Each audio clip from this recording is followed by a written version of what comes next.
Engin Raghib and Mark Braithwaite were reunited with their families for the first time since they were convicted in 1987 for the murder of PC Keith Blakelock during the Broadwater Farm riots. 4 of the 6 people charged with the officer's murder have been acquitted. As they tried to leave the High Court, they brought traffic to a standstill. Both Raghib and Braithwaite and their families were bundled into waiting taxis for a private welcome home party. It's almost as if they're in Wonderland. I mean, they are a bit bemused by it all. After you've been in jail for 5 years, to be suddenly surrounded by chanting people, loads of press and so on, I think is a bit overwhelming. Since the release of the Guildford 4, the Maguire 7, the Birmingham 6 and now the Tottenham 3, British justice is shown to be seriously wanting in dealing with black and Irish people, and the performance of the police in their collection of evidence and presentation of the case is seriously wanting. We're very happy, but I don't want people to take it that we're ecstatic. This should never have had to take place. Had we been given a fair opportunity from day one, maybe the police would have had the real perpetrators of the crime.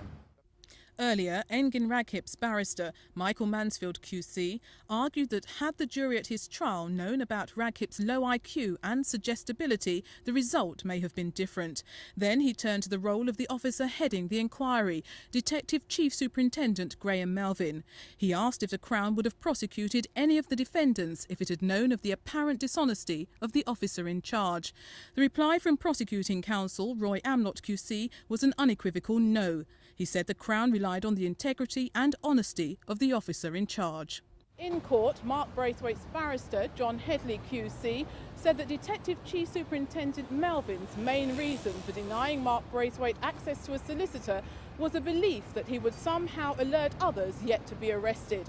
He told the judges that Melvin had broken the law by denying Braithwaite legal advice that could have helped him. The judges will sit again tomorrow to continue hearing from barristers and expert witnesses.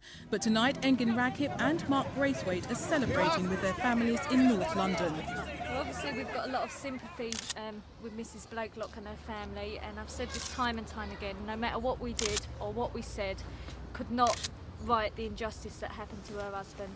It was a surprise move by the appeal court judges to release Engin Raghib and Mark Braithwaite on bail, but without sureties. Both Raghib and Braithwaite have been told they need not come back to court until the judges announce their decision. Deborah Bain for Thames News.